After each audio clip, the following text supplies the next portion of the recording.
time it is. It is time for Beyond the Steps. Thank you for joining us. I am Melissa McDaniel Grisham from Turning Point Dance Creations here with my amazing co host, Bree Zabrowski from Apollo Performance. And we are joined by the incomparable Emily Bufford to talk today about the importance of working on the alignment for the dancer, not just the choreography. This is a topic that we need to talk about. I say it, I'm gonna say it a little bit later. It has been burning in me to say, why are we doing this? Why are we doing this? Not only is this important to talk about for injury prevention, for managing injury, but it's just the right thing to do for the dancer. So we'll get into that. If you are joining us for the first time, we are a weekly video podcast that talks about all of the issues that relate to performance athletics, including racism and equity, dance, medicine and science, psychology, nutrition, mindset, wellness, all the things in between. And we tackle the tough issues. We don't mince words. We give different perspectives, and we want to hear yours as well. So as you are watching this show, please make sure that you comment, you like, you share, you call your friends over, you tag people, you do whatever you need to do to draw people into this conversation. If you want to share this later, you can find all of the episodes, including this one, on YouTube at Apollo Performance and at TP Dance Creations. Without further ado, I would love to have Bree introduce Emily. Yeah. Hi, everybody. Happy Friday. Welcome back to Beyond the Steps. We're so excited to welcome back our dear friend, Emily Bufford.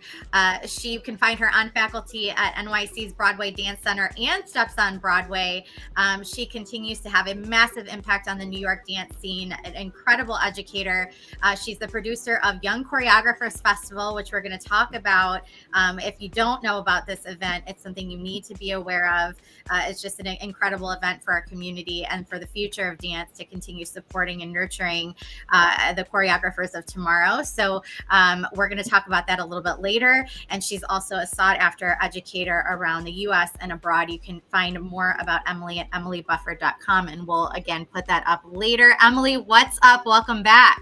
Hi, guys. Thank you so much for having me. I love y'all. Happy Friday. I'm excited to be here.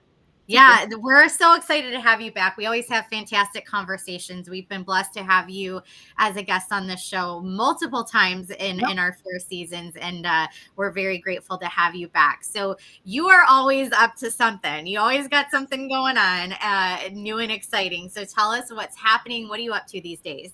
That makes me sound scandalous, which I like. Always something happening. Always up to something. In the best in the best way. No, I'm so grateful for that. People feel that way. I am teaching currently a lot of classes between Broadway Dance Center and Steps on Broadway, varying levels, different styles. I'm teaching for the Steps Academy pre-professional program, obviously producing Young Choreographers Festival, which is my passion project. And then we actually just are adding new programming this year. We're presenting a showcase, an informal showing called Beginnings at the end of January through YCF for actually for all ages and all genres, kind of as an evening of first drafts. So for anybody who's making work where they're feeling like it needs to get some legs in front of an audience, it'll have some audience Q&A and feedback at the end of the presentation. And I'm really excited to be able to provide that to the community. I think it's something that has existed in the past, and it's been a little since the pandemic. Some of the programming sadly didn't make it all the way through, and I feel really fortunate that our programming did. And so I feel like since we did get to survive through the 2 years that we weren't able to have presentations, that it's time to really make sure, not that we don't already give back and do our best to give back, but to really make sure we're able to give back, and not just to our YCF age bracket, but to all. Yeah, I'm so excited for this because I think when we're talking about nurturing the choreographers tomorrow and making sure we're leaving the dance community better than we found it, I think that's exactly what you do. And there could not be a better person for this topic today to have this discussion. So we have a lot of ground to cover. Melissa, let's kick off our first segment of questions. And again, for everybody just tuning in, we're talking about the importance of working on alignment for the dancer and not just for the choreography. So what is that importance, and why do we need to shift our focus a little bit? So Melissa, take it away. Yes, I couldn't wait to be the first person to ask a question because I have been wrestling with a related topic, I guess, because it feels very common nowadays. Everybody knows I'm in the competitive dance space. I teach and direct a competitive company. I judge. I'm all over the place. And it feels like it is so common for teachers to have taught to the specific piece of choreography that has been given to the students versus teaching foundational technique. So when you see them in a different space that might not be that piece of set choreography, it's like, who is this child? That's not the same child that just did that contemporary piece or that lyrical piece or that tap piece. Do you see this as a trend, Emily? I do. Actually, when I saw that this was going to be our topic, y'all both know I'm a nerd. Everybody in the world can know I'm a nerd if you don't know that already.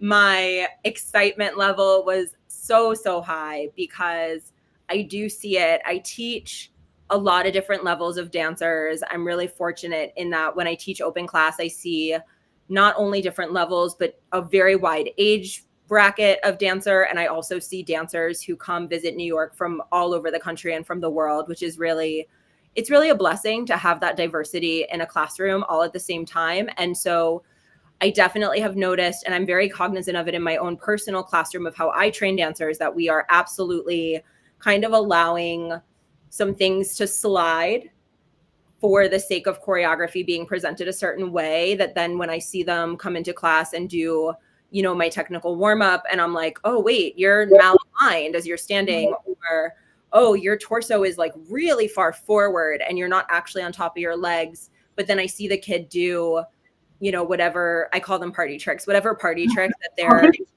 really well able to execute. And then you're like, oh, okay, the focus has been placed on this one thing as opposed to on this all-encompassing thing. And it translates really interestingly because the young dancers who understand alignment, even if they can't do that party trick yet, they will eventually be able to do it if they need to or if they want to, because alignment is forever, kind of. I mean, as bodies change, like as kids grow and they have these growth spurts, alignment will change over the course of a dancer's lifetime.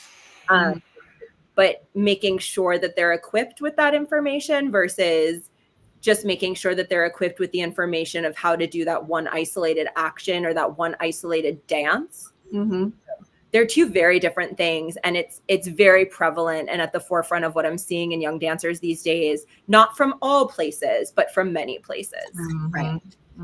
And so when you're in a open class space or in a convention space, you can see that difference in dancers who may have been trained one way or the other. Do you find that they struggle more in a certain style or a certain setting? Like, do they struggle more when they come to your open classes versus when you might see them perform somewhere, I would imagine? Yes, 100%. So I do see a good amount of kids that do competition. I always share openly, I grew up doing competition. I think it is a wonderful thing in many ways. And on the flip side of that, I think sometimes there's some toxicity there because the headspace goes to like, what are we going to do to make sure that our kids win? And winning is not necessarily a finite idea, because if you think about like winning in the long run, it's making sure that your students get what they need to be successful when they graduate from your studio and they go to college or they go into the real world, and then how are they thriving there versus the win in that moment of like, my kid is going on stage with I teach lyrical and contemporary. So let's say with their lyrical solo, and I've drilled this one idea, and they go out on stage and they're beautiful and they're brilliant at that one idea or that one piece of choreography, because it's been like to the point where they can do it with their eyes closed and upside down and like laying on the floor making snow angels, and you'd be like, oh, great choreography. But you take them out of that like very specific subsect of what they're capable of doing well, and because the focus has been on this isolated idea instead of on this more broadened perspective of an idea, they do tend to struggle finding alignment is a very personal thing. Everybody's body, I'm a firm believer in this, everybody's body is different, even though they're similar. Yeah. Like structurally, sure, most of our physicalities have more similarities than differences, but not everybody's spinal column is exactly the same. Some young dancers have more space between their vertebrae than others. I personally have very little space between mine, so my upper back is tight. One of my assistants has a ton of space and can take her head to her bum. Making sure that all dancers understand what their placement can be, not even should be, but what it can be, so that they feel supported by their body first and foremost, and that they feel strong in their body, but so that they're also supported when they get other choreography. Because malalignment leads to injury. And so if a young dancer has been drilled on just this 2.5 minutes of choreography, but then they go into an open classroom, or they go into somebody else's classroom, or they have a guest teacher where the choreography is maybe not as familiar, or it's proficient in a different way, not being able to find that alignment for their own personal facility with accessibility, I do think it's a little bit problematic, because we want to make sure that we're training young dancers to be safe first and foremost. Like, I want the 12-year-olds I teach to be able to dance until they're 70 if they want to. And so the importance of it is something that I think it's really, like, we all should be thinking about each dancer as an individual when we look at what their structure should be doing, can be doing, what is their potential in what their body will or won't do. And as I'm saying, you know, what it won't do, I think also keeping that in the forefront of our minds too. If you have a student whose hips are not quite as open, we shouldn't be forcing their hips open. And we need to be willing to have honest dialogue with our students about, you know, if your hip structure or your pelvic structure is this, it might mean that your leg can't do that thing that that dancer over there whose pelvic structure is really open can do. And there's nothing wrong with that. And I think, you know, having that dialogue and being honest with our young dancers about, like, what is possible for your facility, not the facility, your facility. Right. Also, and I think that's hard, because as giving as this industry is, there's also, and we've talked about this quite a bit recently, there's also a little bit of ego in this business that you cannot escape on the behalf of the teachers, the choreographers, and the students and the parents, right? Like, nobody wants to be the one to admit, like, they're not going to do that. They're not going to do that. It's not in their cards right now. And that's okay. But the reality is, we're sacrificing long-term gain and long-term technique for the now, for the instantaneous gratification of the appearance of success, right? Because and in that process, we're creating bad habits. And I think that is what you're saying. And I think that's what we really need to examine, is how can we take the ego out? Because all of this is really coming from the pressure that the choreographers and the teachers are putting on themselves and the students to be cleaner, be better, get the win, right? And also, and when there's a plethora of solos, duos, and trios in this industry, almost too many, right? Like, I think we need to all dial a little bit. And one is good, right? But like, but there's also that pressure too of, like, I have to do X, Y, and Z because so and so did X, Y, and Z, and I'm gonna add a double Z and a triple Z to mine because they did exactly. And I'm gonna add Z to it, and we're gonna do this. Yeah, it's a constant keeping up with the Joneses on all sides, that we really have to have the discipline and the awareness to dial it back and go, what is the ultimate goal here? And I think that's where the struggle is. So that being said, Emily, when you're working with dancers, where do you see the biggest gaps? Is it foundational technique? Is it artistry and style? Is it memory and retention? What are you seeing as the gaps there? That's such a loaded question, because I teach open class, and I love teaching open class. I know it's not for everybody, because it's a different challenge every single time you walk into the room, depending upon who comes that day. But all of those things are a challenge. I see dancers who come from studios where they've drilled, you know, pirouettes, but they have no style and no performance. And then I see kids who come from studios where they've been told they don't need ballet and they have a ton of style, but they don't have technique that coincides with that style. And so you're working to clean up their foundations, but they'll give you everything. You don't have to beg them to perform because they will put their heart and soul into it. But like, they also don't know how to stand in a proper parallel. Right. And so then you have to work on that with that dancer. And so it really is running the full gamut right now. And that's okay. You know, it's a beautiful thing. It's a lot of perspectives thrown into the pot. We've kind of always have this big dance soup in this country and everywhere where there's no governing body. And so there's no like, everybody has to do this. Everybody has to be teaching that, for better and for worse. But for me, perspective wise, I think, you know, the most important thing to make sure your students have is their foundational ideas. And that's not just for their jazz and their contemporary. If they're doing street styles, they should be taking foundations there. Obviously, I'm an advocate of ballet. The work that I do requires that element of proficiency. But I think, you know, there's technical proficiency in all genres. And no matter what room your students are walking into, making sure that they have that as their baseline. I always kind of joke that it's like building a wedding cake, and that the first layer of the wedding cake would be your technique so that you can layer everything else on top of it. So like, here's your base layer of your technique. And then on top of that, there's your style. And then on top of that, there's your intention and your storytelling and all of those things. And so, you know, it's kind of studio dependent. I see myself going like this, but like, it's kind of studio dependent or teacher dependent, because I agree.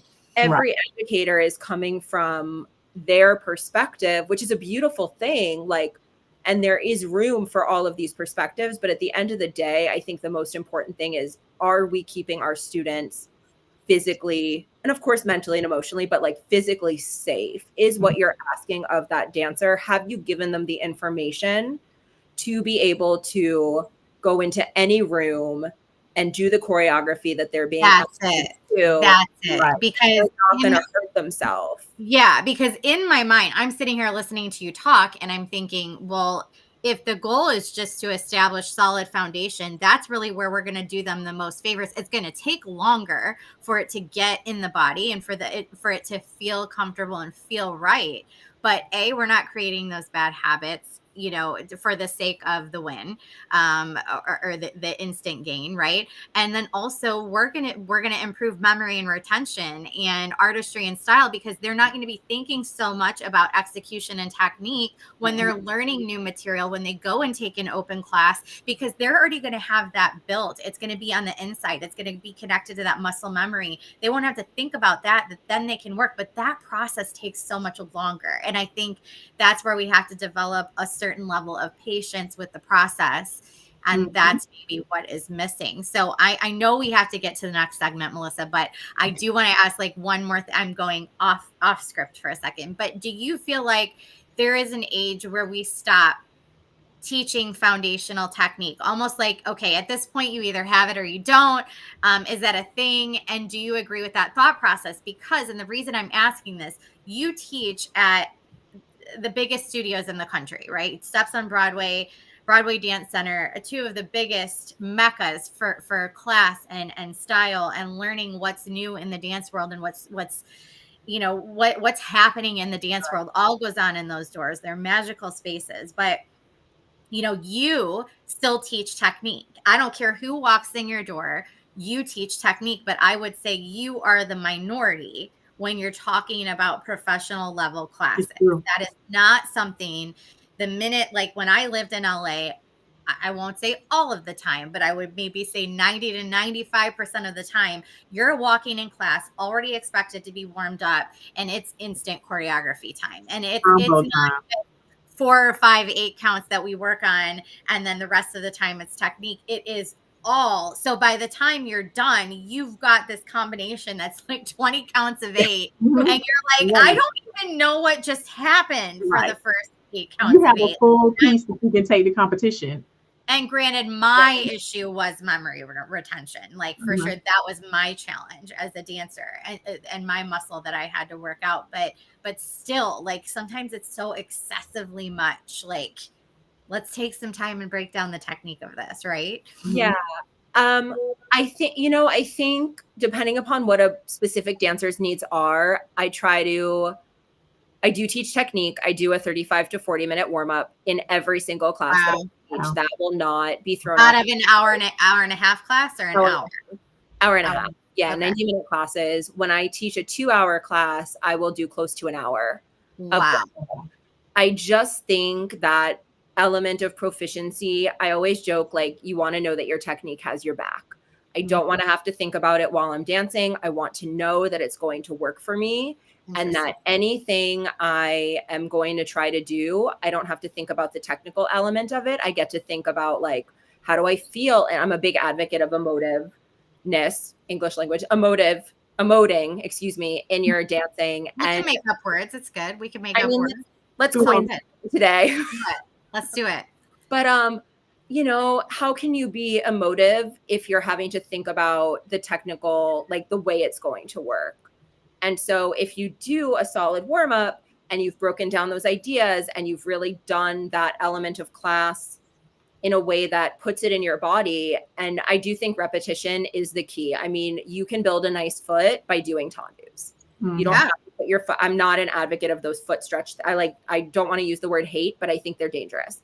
And so stretch your foot, hit your demi, hit your full elongation, hit your demi on the way in, bring it into first, feel your inner thighs pulling towards the down stage. You're standing in alignment with the top of your head through your tailbone for your body, and looking around at the dancers in the room and going, okay, this person has a sway back. This person tucks their pelvis. How many of these dancers can I, because I'll spend a lot of my warm up walking around. I have my assistants and they do it. And I walk around and I kind of like, you bring your torso a little bit forward. Let's pull your ribs in. Let's make sure your arms in first are a little bit taller. Feel your shoulder blades lengthen towards your tailbone. Like general corrections sometimes that just are thrown out the window when they're not being focused on. Well, and let's be honest, those people that are probably hearing those corrections from you probably haven't heard a correction like that in years. Possibly. Like, honestly, unless they've been in your class. I mean, it is just the reality of where it's at. So everybody out there, all y'all, it's not too late to teach technique. You can teach it at any level. I agree. So yeah, and please do it because, I'll get these dancers who come to my classroom and they want technique. It's not that dancers, and young dancers specifically, my observation all year long, especially over the summer, though, with the summer intensives that I teach at, where I see kids from a lot of studios from all over the country, they're hungry for it. They want that information. They do not shy away from that dialogue. If anything, they are very leaned in. Their ears are open, because one of the things that technical work will do for you is it will make your life easier. Yeah. It's hard. How can we make dance easier? We can do the proficiency element of it so that when something isn't working, these dancers of all ages, I mean, I say this openly, I have a 71-year-old former professional dancer who takes my class at Steps every Saturday. She is full out. She does everything. It is one of the most inspiring things I have ever seen in my life, honestly. And I watch her dance and she self-corrects. And she's able to self-correct because her foundation is there. So when these young dancers are given that information and they can take it with them everywhere they go, they're able to make those notes for themselves in real time. They don't need somebody to come put a hand on them. And I'm saying segue, as you put a hand, consent is important. If you're going to put a hand on a young dancer, please ask them if they're comfortable with it. But before you have to even put a hand on them, they've looked in the mirror or they felt something that isn't working and they fix it. And that translates into their pre-professional level dancing, and that translates into their professional level dancing. And you've created you've helped to create a hireable dancer, because time is money and money is time. And if I have a dancer in my rehearsal process who's technical, who doesn't have to think about that work, that they can put the emotion in right away and dance it full out and not have to make those small adjustments, that saves me time. Right.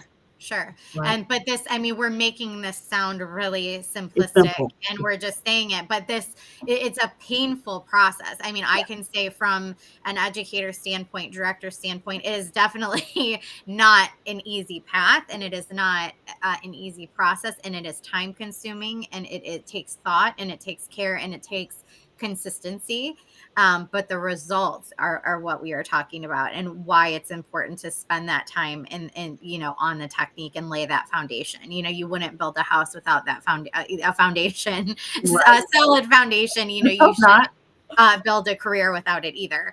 And if you don't want to go dance professionally, like Emily said, as long as you want to dance, this makes it so that you can, as long as you want to, but at least so you're not in pain for the latter half of your life. If you don't dance ever again, you get to your 30s, 40s, 50s, it doesn't have to be painful. Right. So, and that's, we're just going to keep talking about that every single week. But in the meantime, this is Beyond the Steps. We're talking with our dear friend, Emily Bufford, about what is the importance of working on alignment for the dancer and not just for the choreography. Great topic today. Please like, share, subscribe this episode. We want to get this information out into the community. We're all about education and resources here at Beyond the Steps. So help us get this message out. Like, share, subscribe. Moving on to our next segment, Emily, proper alignment is a huge part of minimizing injury and dancing longer and healthier. We all know that. We all talk about that. We just ended the last segment with this. What are the dangers of not teaching proper alignment with consideration for each dancer's body and capacity? I think one of the biggest dangers is that it opens the door really widely to injury. I mean, we have young dancers who have not been taught how to lengthen through their lumbar spine. They're compressed. They then have back injuries. We have dancers who have not been taught what proper tracking looks like from their hip down their knee over wherever that happens to fall over their foot. I pride myself that I teach parallel to the mechanic, not to the aesthetic. I talk about it openly all the time. You'll hear somebody say parallel toes and heels in alignment. But if you look at a foot, even on a skeleton, a foot is not a straight line from a big toe to a heel or a pinky toe to a heel usually. And so you're asking a young dancer to stand in a way that is unnatural to their body. And so somewhere in that tracking up their leg, there is malalignment. And so really making sure that they understand that placement so that we eliminate hopefully the room for a hip injury or a knee injury or an ankle injury or a foot injury. I mean, it really does just kind of close the door a little bit to the opportunity for the body to get hurt when we teach young dancers how to stand in a way that is correct for their body. And I cannot emphasize the word there more importantly, because everybody's body is different. They are structurally similar, but they are different. And I think, we're going into the year 2024. What's that saying? If you know better, do better. Like, we know, we have the ability to know now. I mean, many, many, many years ago, we didn't have the ability to understand that, but as understanding evolves, we as educators have to evolve, and how we look at dancers has to have evolution as well. And so if I'm looking at a dancer in front of me and they're sway backed, or they have scoliosis, or they like to walk like a model and they stick their pelvis out and they're putting compression into their lumbar, we have to look at that person and go, okay, this is what that person needs for their alignment, not a general offering of like, well, top of your head to your tail. What does that mean for some people? Ribs forward over your pelvis is neutral spine, neutral pelvis, but some people are not aligned that way. Everybody's body, is worthy of being looked at by an educator as its own individual structure. And I think, not that we lost the plot on this, but we haven't been willing in all capacities to step into the plot on this and be like, wait a second, this dancer is built this way. What does that mean for what they need out of my classroom? Yeah. Absolutely. And then how do we then, make sure that each dancer in our space is being given information that is best to their benefit? Some people are pronated. Some people are, my feet my feet are quite supinated. My toes curve like this and my ankles pronate. Like, for me, parallel looks like I'm pigeon toed if I'm hips to knees over my ankles, and that happens to fall over my foot in a certain way. If I was working for stage, I want to be honest here with everybody who's listening. If I had to work for stage, we would have a conversation about aesthetic, because an audience member is, of course, going to look at that and be like, why is that pigeon toed? Right. But in class, I am a firm believer that in class we work to the mechanic. Yeah. Oh wow. And I think that is a key point. I'm so glad that we ended with that, because I think that is huge, especially in the competition space. It's like we are so scared to teach differently to stage versus teach differently to the mechanic in class. It kind of all melds together. That leads me into my next thing. Do you think that this is all, this tendency to not do teach to the dancer is perpetuated by this competitive dance culture? And I'm gonna expand on that to say, we reward in competitive dance one thing. Like we don't give these dancers the freedom to say, you know what, my specialty is performance and style. I would like to compete in the performance and style division. I would like to compete in the party tricks division. Like, Yeah. so, ice skaters get this opportunity to say, I'm a free skater. I Yeah. am a compulsory skills. Like I do the short program. I do same thing with gymnasts. I vault. I floor exercise. I do, and we don't have that. The expectation is that we're going to put these kids up here and they're going to be good at every single thing that is on that rubric that we judge them on. And I think that's just so unfair. Like, I was not the greatest jumper in the world. I have hips. I'm curvy. Like, it wasn't going to be my thing. If I had had the opportunity to track myself in a way where I could show my strengths and be judged on that only, I feel like that type of space leaves room for, like you say, teaching to the mechanics. So do you think, I say all that to say, off on my tangent, but I say all that to say, do you think that this competitive dance culture is hindering that? Mm, yes and no. I mean, in some ways, yes. I think it's dependent on the specific competition, and even broken down further, I think it's dependent on the specific judge. I know, I'll use myself as an example. I don't judge frequently anymore, but when I was judging, I made it a point to truly look at what I was seeing in front of me at face value. So, is this dancer a good turner? Great. Are they emoting? Sure. Are they technically trained? Like, is that good quote unquote pirouette happening on a releve that's like this high off the floor? Mhm. That doesn't really count as a releve. So then let's circle back to that. Are they actually a good turner? Or did they just do a bunch of spins? Right, or spins, right. And so I think, a judge who is looking for dancing will reward the right dancer. Mhm. They'll see the dancer with the proficiency, they'll see the dancer who has the emotional performance, and hopefully in that circumstance that dancer will be rewarded. Mhm. And I think that is really the underlying issue there. It's not necessarily the studio or the kid themselves. Kids are wonderful in so many ways, and one of the ways they're wonderful is that they trust. And Mhm. so we're putting these dancers on stage doing what they've trusted their teacher is doing in their best interest. Mhm. And so, not to say that anybody's, purposefully doing something that's not in a child's best interest, but if you have a kid who is great at this thing over here and not as great at this thing over here, and you put them on stage doing this thing, Right. I'm not an advocate of that. I Mhm. think, I try to send my kids out on stage at their absolute best. How is that young dancer going to feel when they come off stage? And I want them to feel fulfilled, and I want them to feel proud of themselves.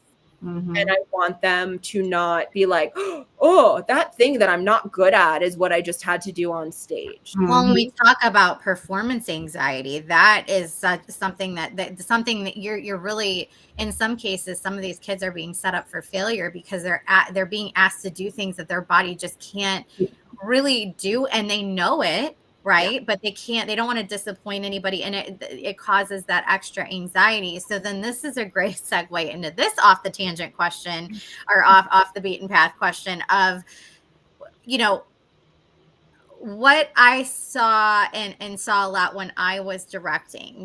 We had technique classes built into the schedule every single week. And then we had rehearsals, separate rehearsals, but that was very rare. You did not see that often. You oftentimes saw, classes turning into rehearsals or rehearsal sessions that just, so what ultimately ends up happening, what I discovered, we would be rehearsing our, 30-minute rehearsal every week per dance. And, but then our neighbors would be rehearsing since like they did a few technique classes through September, October, and then everything just became rehearsal constantly nonstop. And I get there's some things, you have an injury, you have to restage, things like that. Like things happen that you just have to adjust and bob and weave. But as a rule, you tend to see the technique classes get thrown out the window pretty early on in the year. And so when you look at the grand scheme of a season, these kids are really only getting a couple months of technique class, and the rest is just working on those same patterns and movements and choreography. And so is that also contributing to this issue? Probably. I mean, yeah, probably. I am fortunate. I grew up at a studio that had separate rehearsal times from our technique classes. And with very minimal exception, I would imagine it's still the same way. It's been quite some time since I was competing. But, giving up the technique classes to drill a routine, that only benefits that one routine, whereas the technique class all year benefits everything. And so I do think it probably is contributory to the overall issue. I would love to see it stop happening. Honestly, I think, if we're really trying to set our students up for success, we need to make sure that they're getting their training. And drilling a dance is not really training a dancer. Drilling a dance is drilling a dance. Training a dancer is giving them information and tools and respectfully even coping mechanism, because they go and they audition for things and they do get them, and that's exciting, but they also don't get them, and then they're sad, and you want to make sure that they have skills to handle when they're upset about something. And, perhaps that ties in also to the notion of drilling dances. Why are we drilling dances? To win. What happens when those kids drill that dance all year and they still don't win? And I know that I'm like, I hear it and I'm like, oh, that sounded so scandalous to say out loud. But like, what happens when you drill that jazz dance and then some kid shows up who's, trained and drills their dances? Like, what happens when the kid who dances 50 hours a week shows up and beats your kids who dance 20 hours a week? We're not talking about kids who dance 1 hour a week. Like, and those kids are valuable too, and they deserve the proper information and training as well. But like, is that then all for naught? Like, you drilled a dance and it didn't even win? Right. What a waste of effort. You could have been working on technique. Yes. Oh my gosh. That's a great, that's a great way to put that, because the dances are done after a season and the technique lasts forever. Right. So it's a great point. It's a great way to think about it. Interesting. For those of you who are just joining us for that amazing light bulb moment that just went off, this is Beyond the Steps. Bing! We need a sound effect. Bing! This is Beyond the Steps, and we're talking to Emily Bufford about the importance of teaching alignment to the dancer and not just to the choreography. This has been an amazing conversation thus far. We still have a few more questions, but if you want to go back and watch this episode from the beginning, please run over to YouTube. Don't walk, run over to YouTube and go to Apollo Performance or TP Dance Creations. Start it from the beginning. Like, share, comment, engage. Let us know what you think. Call somebody, tell them to go watch, share the link, anything and everything. We want to hear your opinion, and we want this information out as much as we can possibly get it. I want to talk a little bit about the logistics of even doing this. So this type of differentiated teaching can probably be tough in a very large class setting, I would imagine. Do you have specific strategies that you can share that might make that more efficient, like going and evaluating each dancer? How do you manage that in a class setting, class period? I mean, it definitely is more challenging when class starts to get larger, or in a convention room. It's definitely a challenge. But, my job as an educator is to educate, and that is inclusive of making sure that I do my best to tap into any child in the room who needs further information, not better information, just perhaps further or different information that will help them thrive in whatever it is they're doing. And so for me, I walk around a lot. Mm-hmm. I typically bring an assistant with me so that I have the privilege and the luxury of being able to do so that I have somebody who can be a visual representation of what it is that I'm asking a room of dancers to do. And that, enables me to weave my way around the room and offer that feedback and, tap into a dancer if I see them. One of the things that I see frequently these days is really narrow fourth positions in parallel. Mm-hmm. And, then talking about to the room about, your body structure is your body structure and what is hips width apart for you. Because I do, it's like a pandemic of like trying to stand on a balance beam in fourth position. And then we go to do something that preps from that placement, or I do a series in my warm up where we're upside down in our parallel fourth with our hands off the floor and trying to press down to releve. And it's challenging if you're not aligned for what your body needs. And so if I see a dancer, I'll just kind of, ask them to step wider, but I do my best to make my way around the space. And, sometimes in a larger room, dancers that need smaller, corrections, I can address the room. I can stop and offer the feedback to everybody. But if I do see that there's a dancer who is having a larger situation, I don't want to say it's a problem. It's never a problem. It's something that can be resolved with just making some adjustments and playing around with how they're standing and making sure that they're using their body at its most effective and most efficient, understanding where muscularly they need to be actively engaged, understanding where there needs to be length. If I see a child who is struggling or an adult or anywhere on the gamut between, I'll make sure that I make my way to them and I will do my best to help them find what works for their facility. Mm-hmm. I think that's also a great point too for in the pre-professional and professional setting is like, you also have to put in the effort to like walk around and pay attention to that. And that's where that ego, statement came in earlier is a lot of times you see like, I'm going to get out all the choreography that I had planned and I'm going to get to it. And I really want to tape this combo and I want to video it and I want to, put it up on social and all the things. Right. And all those things seem to take priority over actually teaching it sometimes. And so I think that's just a good PSA to anybody at that level, too. You can still do this. Like you can still put in the effort and walk around it. It takes some extra thought and preparation and all of those things. But, that it's a great segue into the final question before we go to homework is, are there training or resources that you would suggest to teachers to help them gain the knowledge and the awareness on how to be better about differentiating their teaching? Or is this something that like, if you need to have a resource for this, then maybe we need to examine that a little more closely. Like maybe teaching at a certain level is not what you should be doing. I mean, that sounds harsh, but I mean, let's be real.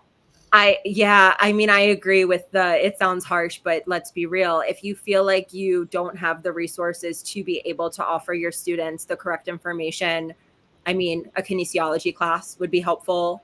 An anatomy class would be helpful. A biomechanics class would be helpful.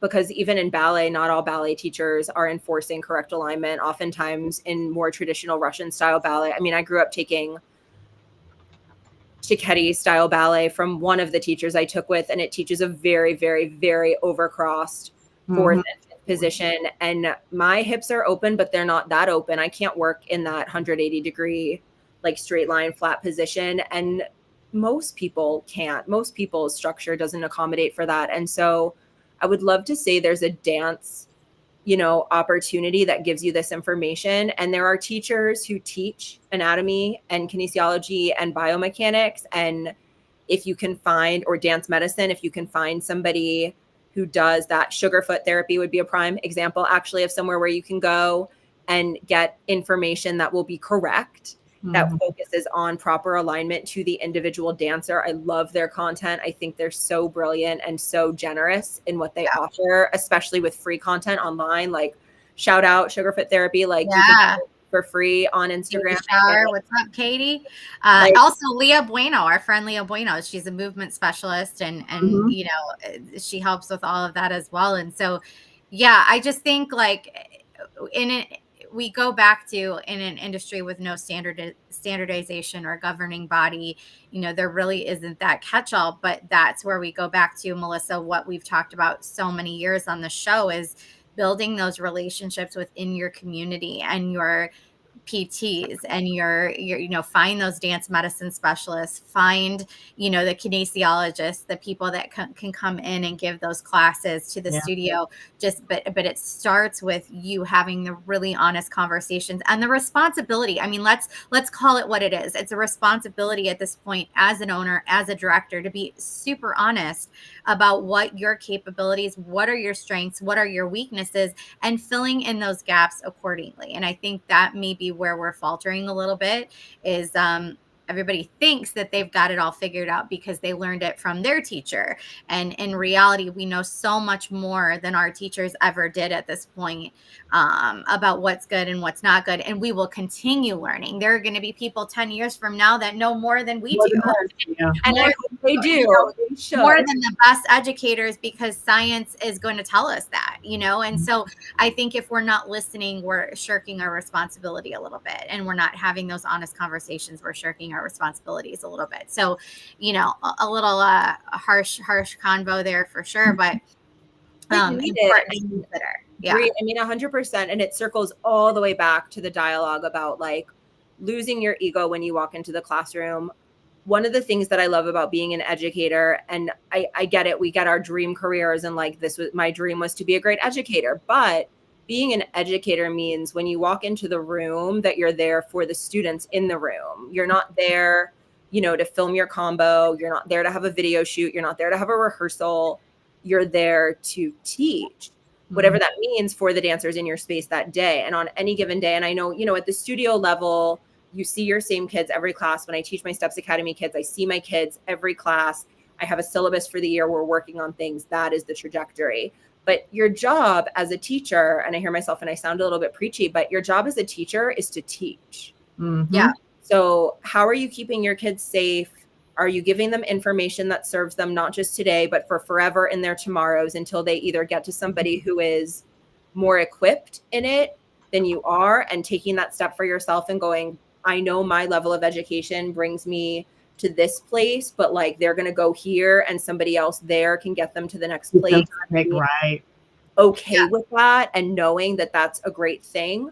And just, looking around the room and going, what is each student's need in this moment? And if their need from you that day is to do 20 counts of 8 and then film it at the end of class because they need to see what it looks like, fine. But is that usually the need? Not really. Yeah. So, what is it serving? What is that serving? Yeah, absolutely. And for those that are just joining, we just finished our last segment of questions with Emily Bufford. We've been talking today about the importance of working on alignment for the dancer and not just for the choreography, and why we need to shift focus a little bit. It's been a great conversation. I encourage you to go back and watch it from the beginning. If you want to hear the full episode or any of our episodes, season 1 through our current season 4, you can find those recordings on YouTube at Apollo Performance and at TP Dance Creation. So please go check those out, like, share, and subscribe while you're at it, because we need to get this out into the community. They need to hear this. We are talking about all things that affect performance athletes. It's just really great evidence-based information, great perspective to consider, especially as we head through and into competition season coming up here. So Melissa, it's homework time. Homework time. I get to ask for homework. So yeah. Every single week, Emily knows because she's been with us many times. And if you are a regular viewer, we give homework. So we would like for Emily to give one thing that our viewers can do between now and next Friday. That's 7 days. One small step they can take to make progress in this area. What do you got for us, Emily? Yay. Okay. Action item for all teachers and to share with your dancers is to go into a studio with a mirror or in your home with a mirror and find what your true alignment is. Shoulders lengthen towards your tailbone, ribs forward over pelvis, hips, knees, ankles. Where does that fall? And feel stable in that position. It might take you 10 seconds. It might take you 10 minutes. It might feel crazy because you'll realize you haven't been standing in your true parallel placement. But take that time for yourself and then take that time for your students, because That is our foundation of foundations, just a nice little parallel first underneath your hips, making sure that you're always starting in a strong position. Mm-hmm. Wonderful. Perfect. So you have your homework. We have our homework. Make sure that you take this Steps Initiative. It is free. So the link is appearing right there on the screen for you. So make sure that you take that. Modules on everything, all the topics that we talk about are available to you. So please make sure that you go and do that. Emily, how can people get in touch with you? They can find me on Instagram at ebufferd, BUFFERD, or on my website, emilybufford.com, or on TikTok.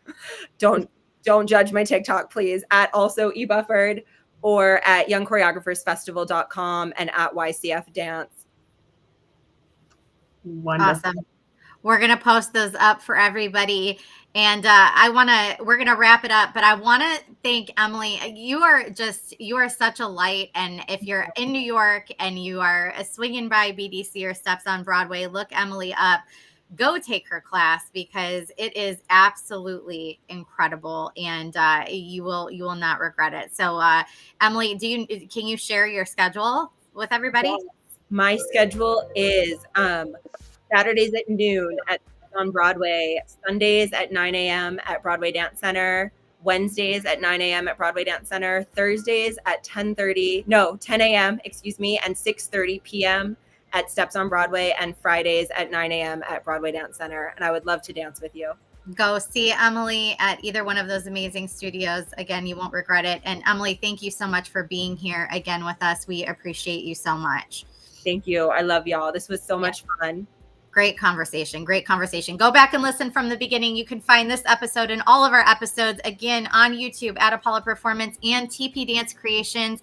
If you have an idea for a topic or you want to be a guest in season 4, DM us on any of our social media platforms, or again, hit us up on YouTube, TP Dance Creations, whatever you want to do, Apollo Performance. Get a hold of us. Send us a message. We're easy to get a hold of, and let us know. We're scheduling for late into season 4 at this point, right, Melissa? Starting with the spring. So we're still looking for guests. Message us, and we can't share with you all the amazing topics we have planned. We have an incredible season ahead, and we're pumped to have you with us on this journey. Next week, we will be talking to Tony D'Alelio. He's returning to chat with us again about how we can create gender-neutral performing and learning spaces for young dancers. It's going to be another great conversation. You have your homework from Miss Emily. So you have to go and find your alignment this week. Until next time, we hope you continue your journey beyond the steps. Everybody have a wonderful weekend, and we'll see you again very, very soon.